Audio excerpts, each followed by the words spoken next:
Hey guys, Brett McGowan, writer creator of Change an Urban Fairy Tale, and we are talking about Volume 2 of Dogs, Bolts, and Carnage, as per the poll that I ran on Twitter. And if you guys want, I am actually okay with letting you guys steer the direction of where I take my reviews.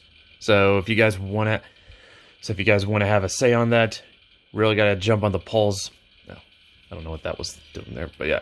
Really jump on the polls, cast your vote, and that'll decide what I review next. Now bear in mind right now it's mostly being based on what's in my personal collection at the moment. Hopefully that can change.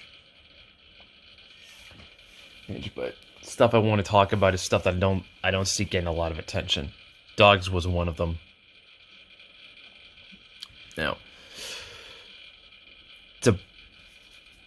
Now, with Dogs, Bolts, and Carnage Volume 1, the big takeaway that I gave for that manga was that it's that 1 out of 10 where when you say it's style over substance, that's actually a compliment instead of a pejorative, like it's usually used.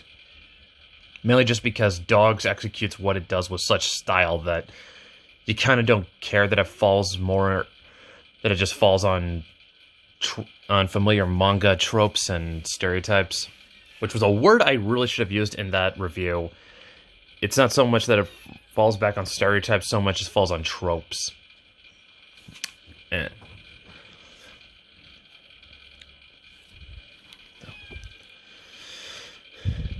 There's sadly not as much I can say here art-wise because, like I said, if you liked the art in the first volume, you're more or less gonna like what's in here, because not much has really changed.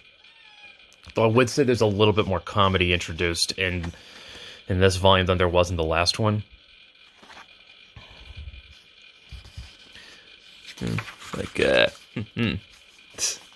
This one right here.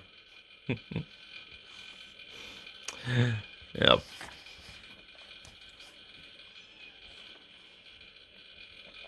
Yeah, there was but on the plus side, story-wise, you do still feel like there's a sense of progression, like events are still moving forward.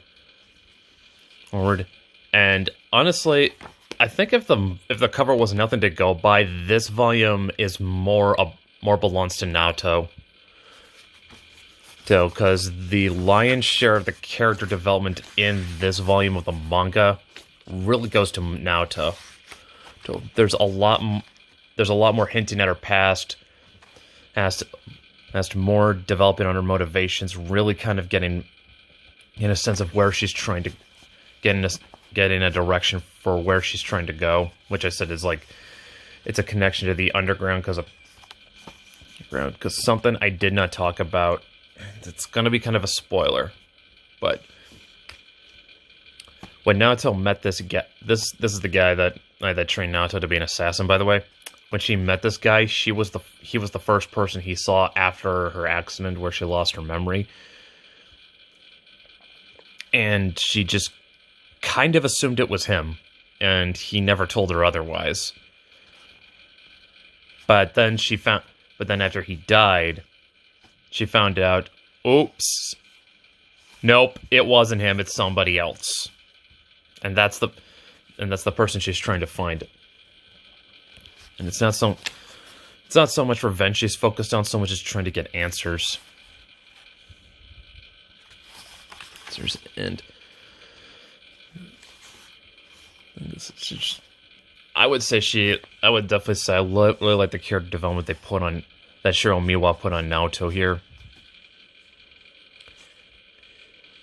I wouldn't say like she's a super tragic character or anything, but I definitely felt for her and definitely wanted. And you definitely do want to see her kind of get the answers, and her being a blank slate means we're kind of learning along with her. So like I said, it's tropey, but it's effective. And that's always something I've cared more about than original. Like, I'm one of those people who's like, yeah, original's great and all, but doesn't count for much if you don't execute it very well. Like, I care more about telling an effective story than an original one. That's just me.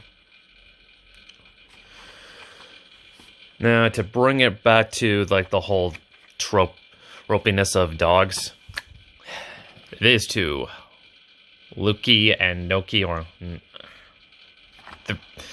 don't ask me to tell which one is which. But yeah, they are what I like to call murder lollies. I would not be surprised if that's a thing on TV tropes. Sorry about the... But yeah, they are...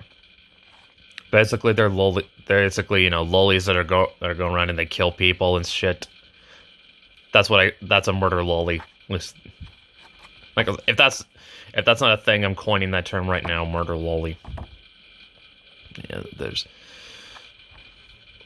Yeah, they are. Let me put it this way: if you've seen their character archetype before, you can pretty much nail them down. Like, oh, they're cute, but they massacre everybody, and it's like. And it's all also to be a juxtaposition thing. Yeah. So far, they're kind of the two characters I care about the least. But they're side characters, so it doesn't really bother me that much.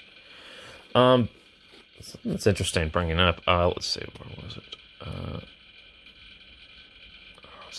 Let me pull it. Yeah. No. I think I overshot a little bit. Oops. Here we go.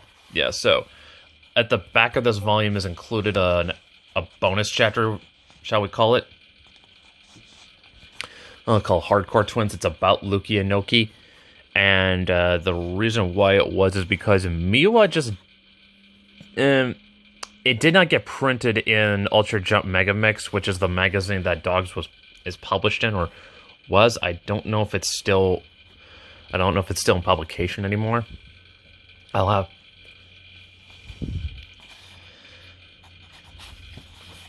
probably should have checked that before recording this video, but that doesn't really matter. But yeah, it wasn't included in that. It wasn't included in Ultra Jump. So he kind of stuck it in. So he kind of stuck it in the manga volume for it. At the back, it's as a bonus.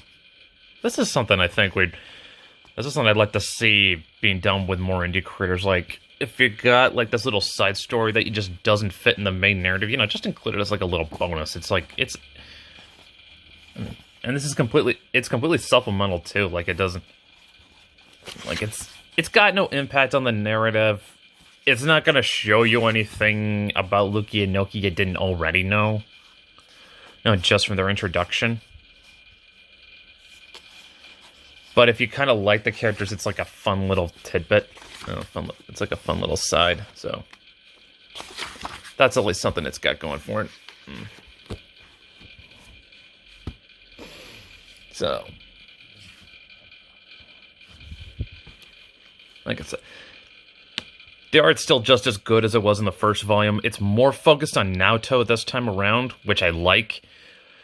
Really makes it feel like this is more of an ensemble cast than about just, say, Hein and Bato.